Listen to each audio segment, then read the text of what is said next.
అలాగే అందరూ కూడా ఈ శాఖకు సంబంధించిన ఇంకొక పాయింట్ చెప్తాను సార్, మన్నించాలి నేను ఎక్కువ సమయం తీసుకుంటున్నందుకు. సార్ ఒకటే అంశం నేను మీ దృష్టిలో పెట్టాలనుకుంటాను సార్. సార్ రెవెన్యూ శాఖ అనేది ఈ ప్రభుత్వానికి మంచి పేరు తెచ్చిన, మీకు చెడ్డ పేరు తెచ్చిన ఈ హాల్లో ఉన్న ప్రతినిధులందరి తరఫున కూడా నేను చెప్తున్నాను సార్, మేము బాగా పనిచేస్తే మీకు మంచి పేరు వస్తుంది సార్. మేము ఏడ తేడా చేసినా కూడా నిజంగా ప్రభుత్వం చెడ్డ పేరు వస్తుంది సార్. అది గడిచిన 10 సంవత్సరాల్లో మీరు కూడా కళ్ళారా చూశారు సార్ ఏం జరిగిందో వాళ్ళు తీసుకొచ్చిన చట్టం. ఎందుకంటే అందులో మా ప్రమేయం లేదు సార్. సార్ అప్పుడు చట్టం ప్రభుత్వం తన కోసం తనే చేసుకుంది.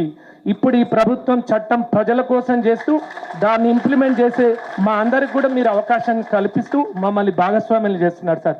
సార్ ఇదే నేను ఇంతకుముందు చెప్పినట్టుగా మీరు really committed to serve the farming community and also public అన్న దానికి సంకేతం సార్. ఈ చట్టం ప్రభుత్వం కోసం కాదు, ఈ చట్టం ఇక్కడ ఉన్న రెవెన్యూ మిత్రుల కోసం కాదు, ఇది నిజంగా చెప్పాలంటే పేద రైతుల కోసం. ఎవరైతే సాగు చేసినా కూడా వాడి కష్టం అనేది ఎవరో రాబందులు ఎత్తుకుపోకుండా వాళ్ళ కోసం అది. అలాగే పట్టేదారులుగా ఉంటూ కూడా ఒక టైటిల్ని ప్రూవ్ చేసుకోలేని ఎంతోమంది నిర్భాగ్యుల కోసం, చాలామంది కష్టాలు పడి ఈ ప్రభుత్వాన్ని కానీ రెవెన్యూ అధికారులను కానీ శాపనార్థాలు పెడుతూ ఉంటే నిజంగా సార్ వాళ్ళ కన్నీళ్లు వాళ్ళ కడగండ్లకు సంబంధించి ఇది ఒక ఊరట కలిగించే ఒక విధానం అవుతుంది. ఈ చట్టం వల్ల మా అందరికీ కష్టాలు తీరుతాయని ఇవాళ ప్రజానీకం తెలంగాణ రాష్ట్రంలో నమ్ముతున్నారు సార్. వాళ్ళ నమ్మకాన్ని నిలబెట్టే దిశగా మీకు తప్పనిసరిగా ఇక్కడ ఉన్న రెవెన్యూ అన్నతమ్ముల అందరి తరఫున మీకు హామీ ఇస్తున్నాను సార్. నా వైపు నుంచి కూడా మా సంఘం సభ్యుల నుంచి కూడా సార్, దీని విజయవంతం చేయడంలో దీని నిజమైన సార్థకత, ఈ చట్టం ఎందుకు తీసుకొస్తున్నారు, ప్రజల కళ్ళనీళ్లు తుడవడానికి, వాళ్ళ భూముల మీద వాళ్లకు నిజమైన హక్కు ఇచ్చి నిజమైన భూ నిర్వహణ అనేది ఈ చట్టం వల్ల సాధ్యం కావాలని నేను మనస్ఫూర్తిగా కోరుకుంటూ సార్, మేము నిజంగానే ఒక సైన్యం లేని వాళ్ళం అయినాం సార్. సైన్యం అనే కంటే కూడా మా కన్న పిల్లల లాంటి విఆర్ఓస్ లేని ఊళ్ళకి వెళ్తే మాకు పాడుపట్టిన ఫీలింగ్ కలుగుతూ ఉంటారు సార్. నేను అదనపు కలెక్టర్గా మొన్నటిదాకా కామారెడ్డిలో పనిచేసినాను సార్. చివరికి మా పరిస్థితి ఏమైందంటే మేము కస్టమ్ మిల్లింగ్ రైస్ కోసం దాని వసూళ్ల కోసమని ధాన్య కొనుగోలు కేంద్రాలకు వెళ్తే ఒక తహసీల్ ఆఫీస్ని కూడా మేము సందర్శించలేని ఒక దుస్థితిలో పడ్డాం సార్.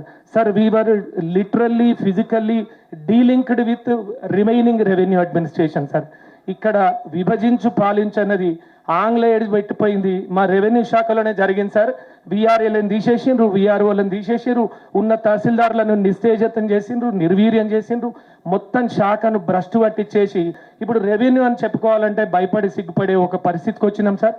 కానీ మీరు వచ్చిన తర్వాత రేవంత్ రెడ్డి గారి నాయకత్వంలో, పొంగులేటి శ్రీనివాస్ రెడ్డి గారి మార్గదర్శకత్వంలో మళ్ళీ రెవెన్యూ శాఖకు మంచి రోజులు వచ్చినాయనే ఒక నమ్మకం మాకు కలిగింది సార్. మేము మనసావాచ నమ్ముతున్నాం సార్. నాలాంటి వాడు ఆరిపోయే దీపం సార్. అంటే వచ్చే ఏడాది నేను పదవి విరమణ చేస్తాను, కానీ నేను ఒక్కటే కోరుతున్నాను సార్, ఈ శాఖకు మీ ఆధ్వర్యంలో పూర్వ వైభవం రావాలి. మేమెవరం సిగ్గుతోని తల వంచుకోవద్దు, మేము ఈ ప్రజల కోసం ఈ రైతుల కోసం పనిచేస్తామనే మాకొక నమ్మకాన్ని, మాకొక ఆత్మవిశ్వాసాన్ని ప్రోధి చేస్తారని మిమ్మల్ని నేను మనసావాచ కోరుకుంటున్నాను సార్. సార్ అందరు ప్రమోషన్లు అడిగి నేను ఒక్క మాట మాట్లాడకపోతే ఈ వరుసలో ఉన్న చెల్లెళ్ళందరూ నన్ను మీ ముందరనే కొడతారు సార్. మీకు రాఖీ కడతారు, నాకు ఆయనతో ఉన్న రాఖీలు వీకేసే అవకాశం ఉంటుంది సార్. అందుకని నేను వారి తరఫున ఒక నివేదన సార్, వాళ్ళందరూ నా బ్యాచ్మేట్సే, 95లో జాయిన్ అయినారు, చిన్నపిల్లలా కనపడుతున్నారు కానీ 30 ఏళ్ళ సర్వీస్ ఉంది సార్ వాళ్ళకి. సార్ వాళ్ళందరి రిక్వెస్ట్ ఒకటే సార్, సార్ అందరికీ ప్రమోషన్లు ఇస్తున్నారు. మొన్ననే 9 మంది డిప్యూటీ కలెక్టర్లకు ఇచ్చారు, అంతకుముందు 100 మందికి ఇప్పించిండు మా బంగారవీందర్ రెడ్డి. ఈ డిప్యూటీ కలెక్టర్ సోదరిమణులకి స్పెషల్ గ్రేడ్ డిప్యూటీ కలెక్టర్లుగా ఇవ్వాల్సిన అవసరం ఉంది సార్. చాలా పదవీ విరమణలు జరుగుతున్నాయి, చాలా పై స్థాయిలో ఖాళీలు ఉన్నాయి. కిందనైతే పాత ప్రభుత్వమే ఖాళీ చేసిపోయింది సార్.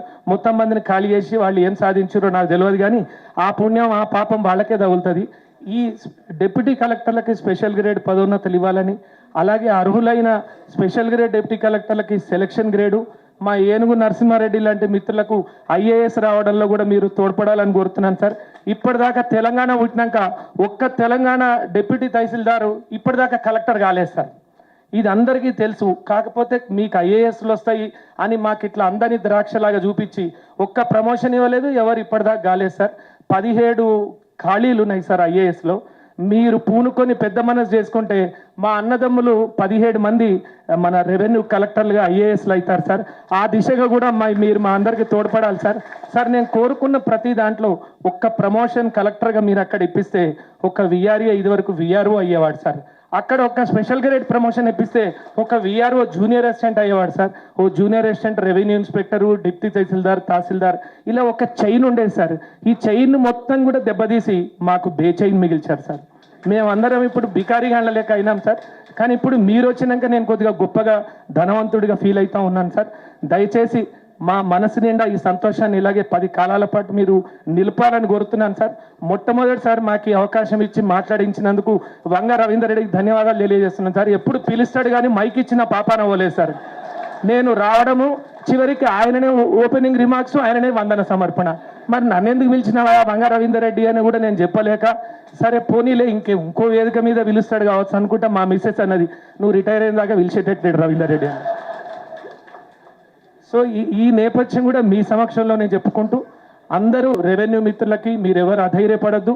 విశేషించి విఆర్ఏలు విఆర్ఓలు నాకు ఇక్కడ కనబడతా ఉన్నారు. మీరు అదే నమ్మకం అదే సంతోషంతో ఉండండి. అక్కడ గోల్కొండ సతీష్ ఉన్నాడు, ఇక్కడ రెవెన్యూ శాఖకి గోల్కొండ లాంటి పొంగులేటి శ్రీనివాస్ రెడ్డి గారు ఉన్నారు.